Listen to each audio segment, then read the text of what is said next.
Hey there, folks. Today we're going to be talking quick about the film emulation plugin Dehancer for DaVinci Resolve. So let's dive right in.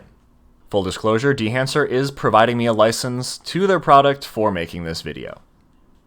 I'm not going to go over every single feature because there are a ton of other videos that do that.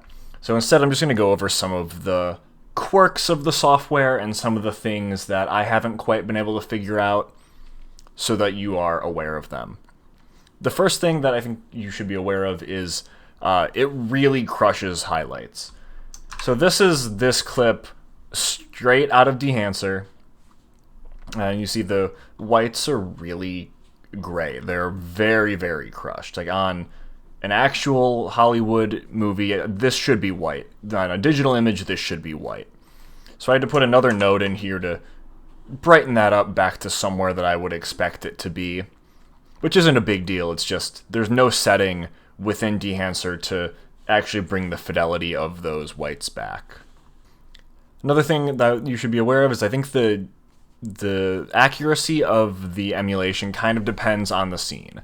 Like this has Dehancer on it. I think this looks very, very nice. It looks very filmic. There's nice grain, there's good roll off in the colors. Good detail in the shadows. But then something like this is a little bit aggressive. And I've played with this image quite a bit. And I think the colors are fairly accurate, but there's just something about it that still looks like a digital image to me. And I played with the settings for a while, and I couldn't quite get it to match. Speaking of matching, I want to talk about some actual film. So I shoot on film. So my reference coming into this is what actual film looks like. So on the right over here we have Fuji 400, which is produced by Eastman Kodak. And on the left over here we have Dehancer using the Color Plus preset. Now you might look at it on the surface and say, wow, those look pretty similar. Those look pretty good. But this is what it took to get it to look very good. And we take all of my micro adjustments off, the stock that is the look of the stock isn't quite right. There is definitely a push toward deeper colors, toward more saturated colors. The grain's pretty close.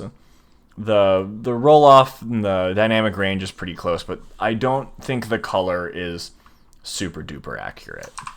But with some tweaking, with some TLC, you can come up with something that looks really, really, like, convincingly similar to film. This is another example of two images that are supposed to be very similar. On the right here, this is actual Cinestill film. On the left, this is the Cinestill emulation. I tried my best to try and get it to be close, but it would take quite a bit more sort of micro adjustments, some power windows to get them to be very, very similar. Another thing to be aware of as you're using Dehancer is there is a setting here for the quality option. You have a normal fast quality and you have a high slow quality. Sometimes the preview does not work if you have it in low quality. I don't exactly know why, but I've found that more heavily compressed footage when you are in the normal fast mode, it'll have what I can best describe as interlacing errors, where text will be pixelated and blocky, the motion sort of smears across the screen. But if you just switch it to high slow, it fixes pretty much all of those errors. And I haven't noticed any actual slowdowns either while editing or in the render, but your mileage may vary. Overall, I really do like Dehancer, especially for how easy it is to use and what it costs. I think the results are very, very good.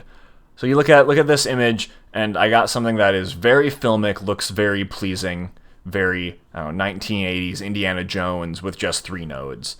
Versus looking at this one, using only tools built into Resolve, took me way more nodes, and I still think that there's a lot of work to be done on this image. I'm not a colorist, and I think that Dehancer is a great solution for people that aren't colorists. It gives you all of the ease of use and flexibility of a LUT, but with the flexibility that you get from doing actual node-based coloring. It's a lot more, you can get a lot more in-depth, you can do a lot more cool things with it. And I think the results are generally pretty good. So that's been some of the quirks that I've found while using Dehancer, and some of the things that I really like about it. So if you are interested in checking it out for yourself, use my coupon code in the description, and I'll get you a nice little discount. Thanks for watching, and I'll see you all next time.